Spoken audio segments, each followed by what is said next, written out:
নমস্কার বন্ধুরা, পিউ কিচেনে তোমাদের আরও একবার স্বাগত জানিয়ে আজকে তোমাদের সঙ্গে শেয়ার করছি দোকানের মতো মুচমুচে বেগুনি।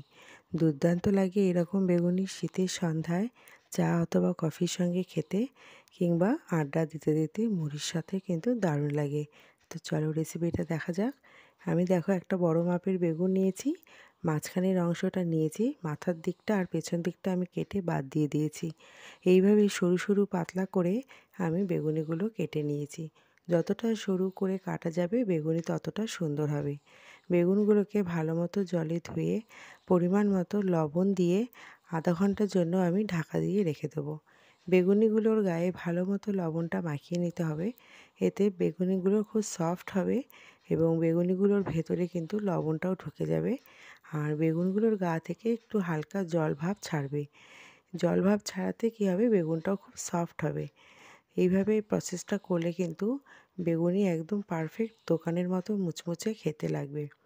এখন আমি এখানে কিছু বেসন নিয়েছি, প্রায় 200 গ্রাম মতো বেসন আমি নিয়েছি।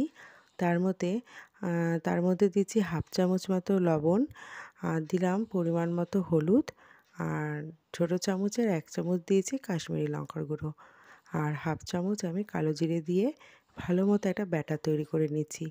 আমি ব্যাটারের থিকনেসটা তোমাদেরকে দেখিয়ে দিচ্ছি। একটা চামচের গায়ের মধ্যে এইভাবে দাগ দিয়ে দেখিয়ে দিলাম কীরকম মোটা রাখতে হবে। বেশি পাতলাও করতে হবে না, আবার বেশি একটা ঘন থকথকেও যাতে না থাকে। ভালো মতো ব্যাটারটা ফেটিয়ে নিয়েছি। কড়াইতে তেল গরম করে 1 ফোঁটা বেসন দিয়ে দেখে নিচ্ছি তেলটা আমার কতটা গরম হলো। তেলটা আমার ভালো গরম হয়ে গেছে, বেসনটা ওপর দিকে উঠে এসেছে। এখন আমি বেগুনিগুলো এইভাবে বেসনের মধ্যে ডুবিয়ে তেলের মধ্যে দিয়ে দিচ্ছি। গরম তেলের মধ্যে বেগুনিগুলো দেওয়া মাত্রই কিন্তু খুব সুন্দর ফুলে উঠেছে।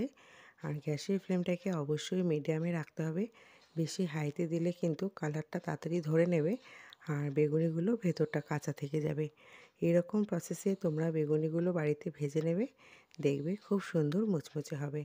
আজকের এই ছোট্ট রেসিপিটা কেমন লাগলো তোমাদেরকে অবশ্যই কমেন্টস করে জানিও, আর ভালো লাগলে অবশ্যই লাইক কমেন্টস করো, শেয়ার করো, চ্যানেলটিকে সাবস্ক্রাইব করে দিও, আর পাশে থাকা বেল আইকনটিও প্রেস করে দিও যাতে নতুন নতুন ভিডিও আপলোড করা মাত্রই সবার আগে তোমাদের কাছে পৌঁছে যেতে পারে। আমার সঙ্গে থাকার জন্য তোমাদেরকে অসংখ্য ধন্যবাদ জানাই।